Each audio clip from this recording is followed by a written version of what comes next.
Hi అండి అందరికీ chicken fry ఎలా చేసేయండి. దానికోసం చికెన్ని క్లీన్ చేసుకొని పసుపు, కారం, అల్లం వెల్లుల్లి పేస్టు, జీలకర్ర పౌడర్, ధనియాల పౌడరు, అలాగే చికెన్ మసాలా పౌడరు, పచ్చిమిరపకాయలు, కొత్తిమీర, కరివేపాకు, ఉల్లిపాయ ముక్కలు, టమోటాలు, ఉప్పు, కొంచెం కరివేపాకు వేసుకొని చక్కగా ముక్కకు పట్టేటట్టుగా కలుపుకొని పక్కన పెట్టేసేయండి.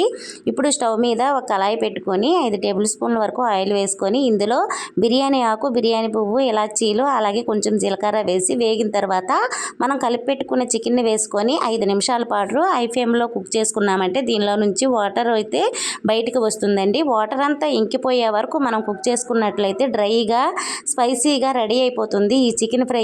ఒక్క చుక్క కూడా నీరు అవసరం లేకుండా చాలా టేస్ట్గా ఉంటుంది.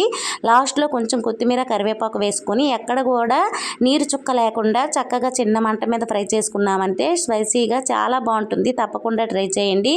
మీకు ఈ రెసిపీ నచ్చితే లైక్ చేసి సబ్స్క్రైబ్ చేయండి. Thank you for watching. Bye bye.